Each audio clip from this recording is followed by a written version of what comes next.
est 19h, bonsoir et merci de nous rejoindre pour cette édition. Tout de suite les titres de l'actualité. La déclaration finale du G20 adoptée ce dimanche à Johannesburg en Afrique du Sud. Un texte qui met en avant les enjeux africains et souligne le rôle clé de l'Algérie sur le continent et à l'international.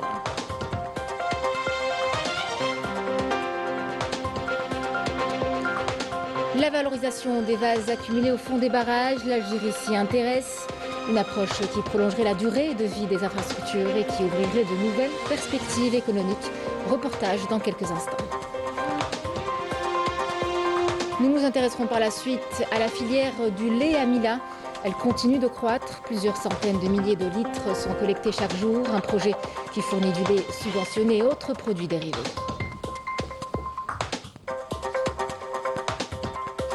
Nous irons également du côté de Tlemcen, où la saison du safran bat son plein. Une précieuse culture qui mobilise un savoir-faire minutieux tout en contribuant à l'économie locale et nationale.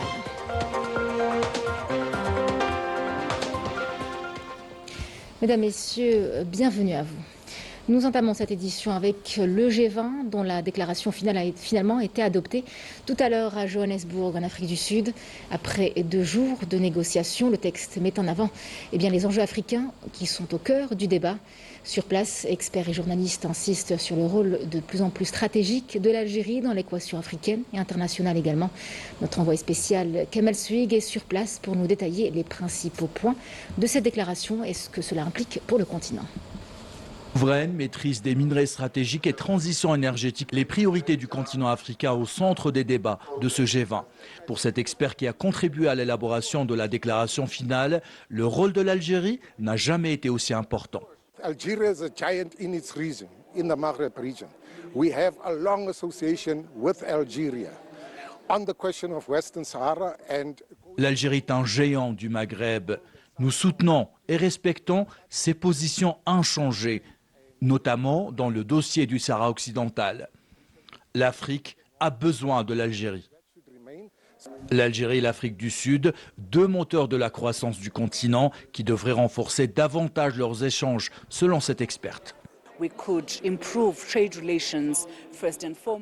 G20 est l'occasion de renforcer les échanges économiques entre pays africains, entre l'Afrique du Sud et l'Algérie. La couverture médiatique était à la hauteur de ce G20. Pour ce journaliste du Zimbabwe, le continent a su faire entendre sa voix.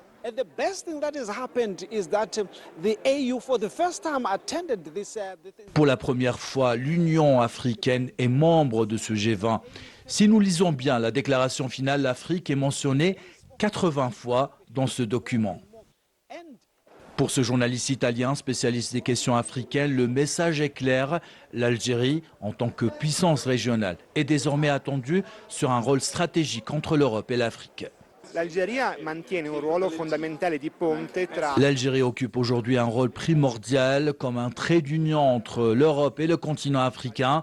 Ce rôle est accentué par le partenariat stratégique signé entre Alger et Rome. À travers ce G20, le continent a démontré qu'il est plus que jamais fier de sa culture et ses racines et résolument tourné vers l'avenir. Représentant le président de la République, le ministre d'État, ministre des Affaires étrangères, de la communauté nationale à l'étranger et des Affaires africaines, Ahmed Attaf, est arrivé à Luanda, en Angola, pour participer aux travaux du 7e sommet de coopération et de partenariat entre l'Union africaine et l'Union européenne, prévu demain et après-demain. Ce sommet se tient sous le thème « Renforcer la paix et le développement par une coopération multilatérale efficace » et portera sur les questions prioritaires pour les 2 parties, notamment celles liées à la paix, à la sécurité, au développement, à la migration et à la gouvernance, ainsi qu'à l'évaluation du partenariat entre l'Afrique et l'Europe dans divers domaines. Le ministre d'État, ministre des Hydrocarbures et des Mines, Mohamed Arqab, représente l'Algérie aux travaux de la 21e session de la conférence générale de l'Organisation des Nations Unies pour le développement industriel, prévue jusqu'au 27 novembre courant à Riyad, en Arabie Saoudite. Cette conférence constitue l'une des principales plateformes mondiales dédiées à l'élaboration des politiques industrielles, regroupant les représentants de 173 États membres. pour examiner plusieurs thématiques et défis, à l'instar des perspectives du développement industriel durable, la transformation numérique, l'industrie verte, l'économie circulaire, la promotion des chaînes de valeur équitables ainsi que la coopération industrielle avec les pays en développement et à revenu intermédiaire. La participation de l'Algérie à cette manifestation traduit sa volonté de renforcer sa présence à l'international et de consolider sa position en tant que partenaire fiable dans plusieurs domaines. Écoutons le ministre d'État Mohamed Al-Qab. Nous vous réaffirmons notre disponibilité à travailler avec vous de manière constructive et à continuer de renforcer le rôle vital de l'ONUDI en collaborant main dans la main avec tous les États membres pour relever les défis communs et bâtir un avenir industriel plus prospère et durable pour tous. Aria, toujours, le ministre de la Justice, garde des Sceaux, Lotfi Boudjema, a pris part aux travaux de la deuxième conférence internationale sur la justice. Elle aborde les questions liées au développement des systèmes législatifs et leur rôle dans le renforcement de la qualité de la justice, l'évolution des procédures judiciaires et leur impact sur l'amélioration de la qualité de la justice, ainsi que la garantie de la qualité des modes alternatifs de règlement des litiges. Il est également question de la transformation numérique pour hisser le niveau de la qualité de la justice. En Algérie, le chantier de la ligne ferroviaire Béchar-Tindouf-Garage-Billet entre dans sa phase finale. Les travaux avancent à un rythme rapide. Des équipes sont mobilisées jour et nuit pour retenir l'échéance fixée à la fin de cette année. On parle d'un axe clé pour l'exploitation du minerai pour désenclaver la région avec l'objectif de relier les zones de production au grand réseau du pays. Maïs Al-Bouhala. Le compte à rebours pour la réception de la ligne minière ouest, Béchar, Tindouf, Garage-Billet est désormais lancé. Le rythme soutenu des travaux, conjugué à la mobilisation des équipes et des ressources, reflète la détermination des intervenants à respecter les délais à atteindre le niveau de qualité exigé. Toutes les équipes sont mobilisées et le projet est dans ses dernières retouches avant sa livraison à la fin de l'année. Le travail continu, assuré 24 heures sur 24, se traduit notamment par l'avancement remarquable de la pose des rails qui totalise aujourd'hui près de 750 km. Plus de 25 ouvrages d'art ont également été achevés sur les 45 prévus. Les derniers ajustements à réaliser sur 3 points devraient être finalisés dans un délai d'1 semaine. Le projet compte 45 ouvrages sur 25 km. Il ne reste que 3 points à finaliser et les travaux seront entièrement bouclés d'ici 1 semaine. Ce projet d'envergure revêt une importance stratégique majeure, véritable acquis national. Il constitue un maillon essentiel dans le développement de l'activité minière et dans le raccordement des zones de production au grand réseau de transport du pays. Et dans la continuité de ces grands projets qui doivent soutenir le développement du pays, un autre projet vient d'être lancé à Mostaganem, la construction d'une nouvelle usine de dessalement d'eau de mer. Elle devra produire jusqu'à 300 000 m3 par jour, avec l'objectif d'assurer un approvisionnement régulier en eau potable et d'améliorer nettement le quotidien des habitants de l'Ouest. Walid Benouis. Une nouvelle station de dessalement d'eau de mer devra renforcer bientôt le dispositif d'approvisionnement déjà existant dans la wilaya de Mostaganem à Sidi El Hadjel, plus précisément avec des compétences 100% algériennes. La concrétisation de ce projet devra répondre aux besoins de la population. Félicitations aux habitants de Achacha et de Khadara. La station de Sidi El Hadjel assurera un approvisionnement régulier pour 3 millions d'habitants des wilayas de Mostaganem, Ghilizen, Tiaret et Tissemsilt. Nous sommes dans la wilaya de Mostaganem pour donner le coup d'envoi des travaux de la station de dessalement, dont la capacité est estimée à 300 000 m3 par jour.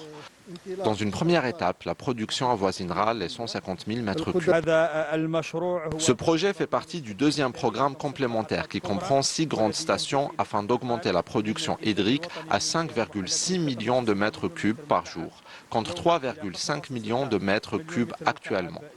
Ces infrastructures renforcent l'alimentation en eau potable. Garantir la sécurité hydrique en Algérie reste la priorité des pouvoirs publics. L'Algérie se penche désormais sur un autre défi, à savoir la valorisation des vases accumulés au fond des barrages. Plutôt que de les considérer comme un simple déchet, plusieurs acteurs travaillent à transformer cette matière en une ressource utile. Il s'agit en fait de prolonger la durée de vie des barrages tout en créant des opportunités économiques. Un reportage signé Amira Sefta. Chaque année, les barrages perdent une partie de leur capacité de stockage à cause de l'envasement. Le volume total de sédiments accumulés pourrait représenter 16 à 18% de la capacité initiale des barrages, selon les estimations de la NBT. Aujourd'hui, le taux de remplissage moyen national est de 41%, avec de fortes disparités régionales.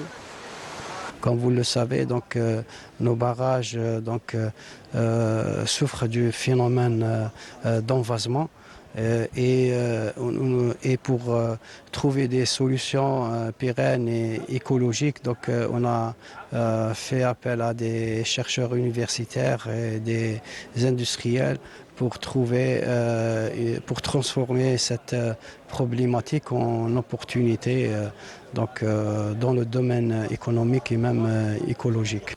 Les chercheurs proposent des méthodes de dévasement durable capables de prolonger la vie des barrages et de mieux gérer cette matière longtemps considérée comme un déchet. Avec ces changements climatiques, c'est bien sûr c'est le barrage qui est ciblé. Donc il a une double réduction de la capacité par l'évaporation et par l'envasement. Et il y a deux techniques possibles. Soit on surélève, soit on enlève la vase.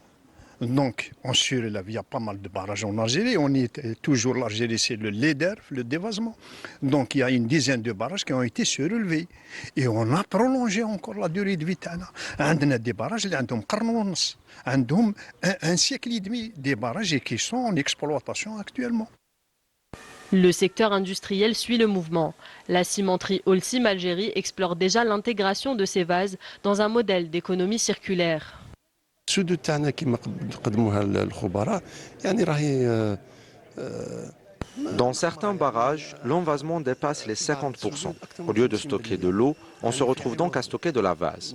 Nous avons prélevé un échantillon de vase du barrage de Mascara pour analyse. Les résultats ont montré qu'elle possède les mêmes caractéristiques que l'argile extraite directement de la nature. Nous avons pu valoriser près de 200 000 tonnes, ce qui est donc une expérience réussie.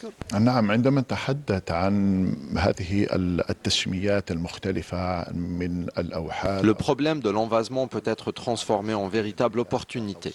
Les sédiments extraits des barrages peuvent, par exemple, enrichir les terres agricoles et améliorer leur fertilité, ou être utilisés dans l'industrie, comme dans la production de ciment, où ils apportent une valeur ajoutée importante. L'idée est de sortir d'un mode de pensée traditionnel pour exploiter au maximum toutes les ressources disponibles, transformer les obstacles en solutions, économiser des fonds publics et créer de la richesse et de l'emploi. Cette approche soutient un développement économique croissant et renforce la souveraineté nationale. Entre recherche, innovation et industrie, l'Algérie transforme un défi environnemental en opportunité stratégique. Une approche circulaire qui pourrait révolutionner la gestion des ressources hydriques de notre pays. Cap sur Mila, où une filière stratégique se développe autour de la production laitière. La région peut aujourd'hui se vanter de collecter chaque jour plusieurs centaines de milliers de litres de lait, 400 000 litres de lait. Résultat d'investissements qui ont littéralement transformé un petit projet lancé il y a plus de 20 ans en une véritable chaîne de production moderne. Aujourd'hui, la filière fournit non seulement du lait subventionné aux habitants, mais produit aussi plusieurs sortes de fromages. Majda Djahmoun pour le reportage. Avec plus de 69 000 têtes bovines, dont 33 000 vaches laitières, la wilaya de Mila s'impose comme un véritable bassin laitier. Dans cette ferme modèle, située à Oued l'Atmaniya, l'élevage bovin est une affaire de famille. Avec plus de 700 vaches laitières, c'est une collecte de 400 000 litres de lait qui se fait quotidiennement. C'est un métier des parents qui étaient des éleveurs et après l'idée est venue là que j'ai vu qu'il y a beaucoup de lait à la wilaya de Mila et j'ai commencé à collecter ce lait en 2002. On a commencé par une mini-literie. Ça fait longtemps qu'on est en train de travailler pendant 25 ans pour arriver à un lait de qualité pour faire des fromages. On a créé la génisse algérienne qui peut faire 37 litres jour. Ce projet, qui a démarré en 2002 avec une dizaine d'employés, compte désormais plus de 170 travailleurs à son actif. Dotée d'un équipement ultramoderne, l'usine parvient à produire environ 70 000 sachets de lait subventionné par jour et consacre 150 000 litres de lait à la production de différents types de fromages qui autrefois étaient importés, ce qui réduit la facture d'importation et valorise le savoir-faire algérien. Actuellement, nous produisons des pâtes molles comme le camembert, des pâtes pressées telles que le gouda et le cheddar, sans oublier le fromage fondu et différentes crèmes.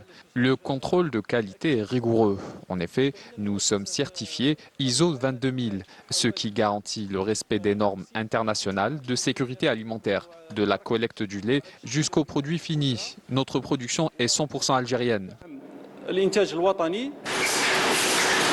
Mais le travail ne s'arrête pas là. À l'horizon 2028, une autre grande laiterie qui traitera plus d'1 million de litres de lait verra le jour. Maintenant, notre objectif, c'est de continuer à faire la grande laiterie qu'on est en train de faire. On est à peu près à 45% des travaux. L'objectif, c'est l'autosuffisance pour l'Algérie et l'exportation.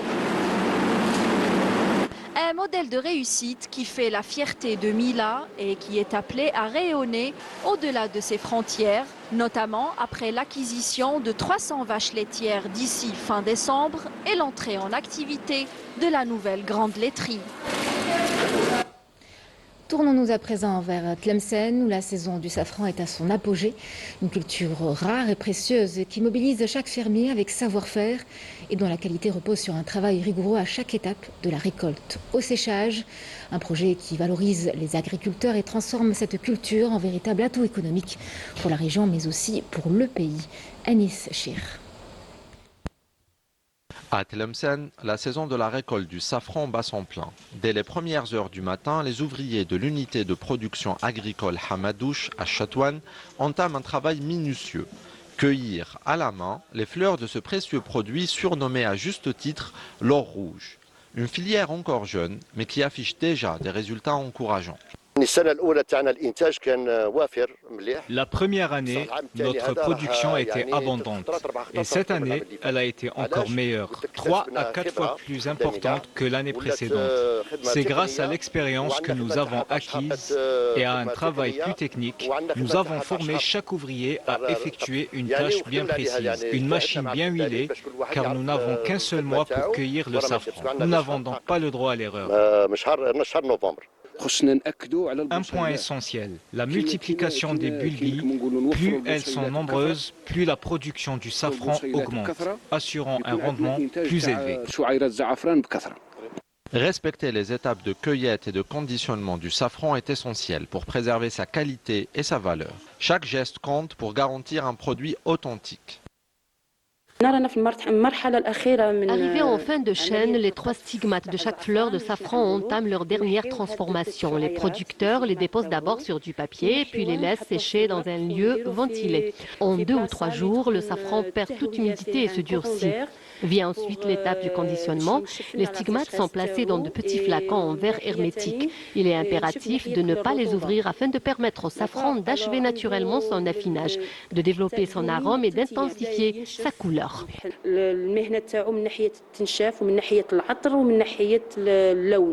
Une culture d'avenir à forte valeur ajoutée. Le safran représente aujourd'hui une filière importante dont l'État accompagne le développement à travers une stratégie nationale dédiée qui séduit de plus en plus d'agriculteurs aux 4 coins du pays. Au Cercle national de l'armée à Bimessos ont été organisées les premières journées médico-chirurgicales de l'hôpital mère et enfants de l'armée en première région militaire. Plus de détails avec Kamira Sefta. Le général-major Suid Mohamed El-Bachir, directeur central des services de la santé militaire du ministère de la Défense nationale, a supervisé aujourd'hui au Cercle national de l'armée à Bnemsos, en première région militaire, l'ouverture des travaux des premières journées médico-chirurgicales de l'hôpital mère et enfants de l'armée en première région militaire. Et ce, en présence de médecins et professeurs militaires relevant des divers établissements et structures des services de la santé militaire, aux côtés de médecins et professeurs civils de divers hôpitaux nationaux et de médecins étrangers.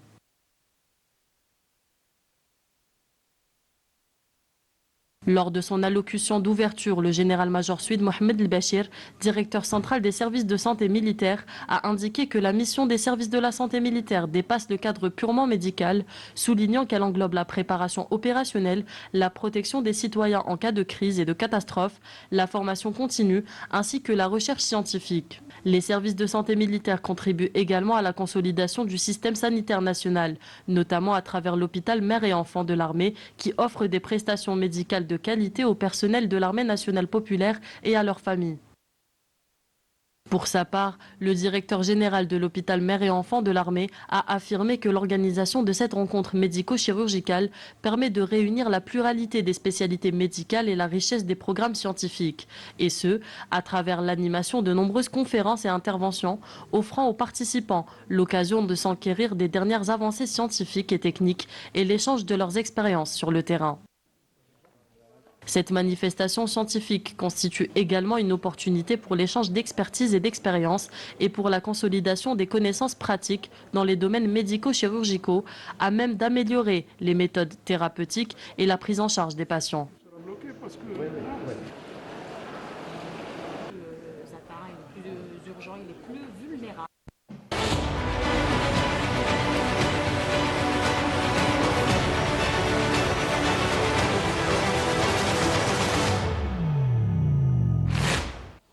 Au Maroc, la contestation monte dans plusieurs régions. Les Marocains disent ne plus pouvoir faire face à leur quotidien devenu difficile. Ils dénoncent des conditions de vie qui se dégradent, des services publics qui ne suivent plus. De nombreuses familles attendent des écoles dignes de ce nom. D'autres n'ont pas les moyens de se soigner. Les témoignages, vous le verrez, sont en tout cas les mêmes. Un malaise qui s'exprime ouvertement. Amira Sefta. Les faits montrent chaque jour une situation plus difficile. La population vit sous une pression économique importante. Les personnes âgées supportent leurs problèmes sans en parler et des élèves parcourent de longues distances à pied ou étudient dans des écoles détériorées pour accéder à un enseignement de base. Mes copines me disent que je ne suis pas instruite. Nous demandons simplement la création d'un collège pour qu'on puisse aller à l'école. Nous sommes des laissés pour compte. Nous demandons seulement le minimum, assurer des cours à nos enfants. Au lieu de répondre aux revendications de base des citoyens, le Merzen redouble d'efforts pour les réduire au silence. Ils sont venus nous expulser de l'endroit où nous dormions. Ils veulent nous pousser à bout. Chaque jour, ils nous demandent de patienter pour avoir de meilleures conditions. Mais ils réservent les avantages à leur connaissance. C'est inacceptable. Ils nous maltraitent. Je suis diabétique et je n'ai même pas les moyens d'acheter des médicaments. Ils ne font rien pour améliorer notre situation. Alors que le discours officiel continue de parler de modèles de développement et de stratégie nationale, la réalité reste la même. Des élèves sans école adaptée, une population qui ne cherche qu'à vivre correctement malgré l'absence de résultats concrets des réformes annoncées. À Gaza, les bombardements ne s'arrêtent pas malgré l'accord de cessez-le-feu. Les Gazaouis vivent dans une peur permanente et ne savent jamais ce que le lendemain leur réserve. Chaque jour, des tirs de l'armée d'occupation sioniste ciblent des quartiers, faisant des victimes et détruisant des habitations. Wissam Abou Zaïd et Sami Darli. L'armée d'occupation sioniste a encore frappé à Gaza. Une énième attaque qui a duré des heures, semant la mort et l'horreur au sein d'une enclave martyrisée. Rappelons aux Gazaouis et au monde entier que l'entité sioniste n'a jamais respecté le cessez-le-feu. Durant les dernières 24 heures, les frappes ont ciblé des habitations et une voiture à Razaville et au centre de l'enclave, faisant 23 martyrs et plus de 80 blessés. Mon fils était dans la rue, juste à côté de la voiture qui a été ciblée. Il est tombé en martyr. Une femme qui se trouvait de l'autre côté de la route a également été tuée. Malgré l'arrêt de la guerre, le quotidien des Gazaouis n'a pas beaucoup changé. La mort les attend à chaque coin de rue, chez eux ou même au milieu des décombres. Ces scènes d'horreur se répètent. Des familles éplorées jettent un dernier regard sur leurs proches tombés en martyrs, bébés, enfants, femmes et vieillards. Nul n'est épargné. Jusqu'à maintenant, nous ne ressentons aucun sentiment de sécurité. Nous sommes perdus.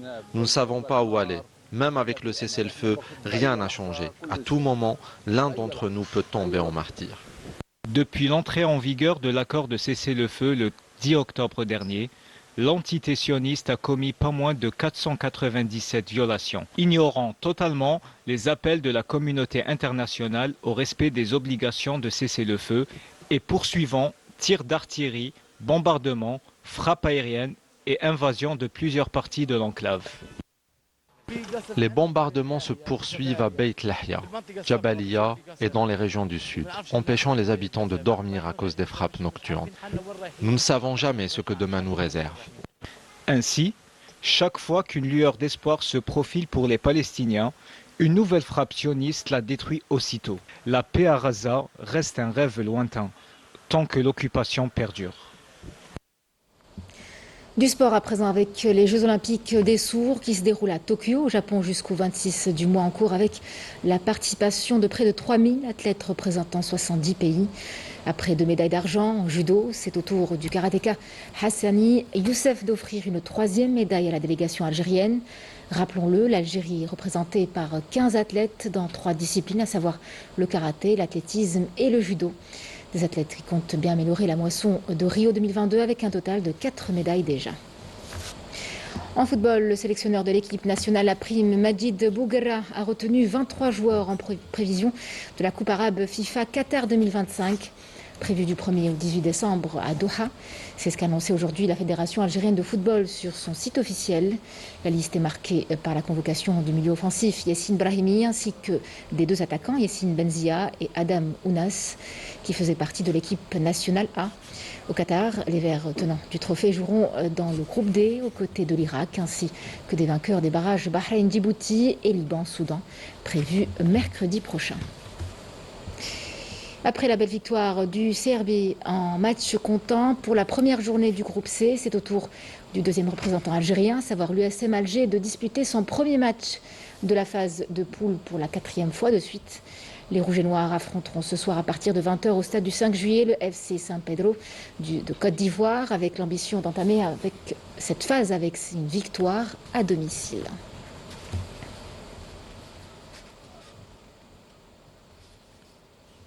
Et puis on vous le rappelle, vous pourrez suivre à partir de 21h sur toutes les chaînes de la télévision algérienne une page spéciale consacrée à la visite de travail et d'inspection effectuée par le président de la République Abdelmadjid Tebboune à Constantine.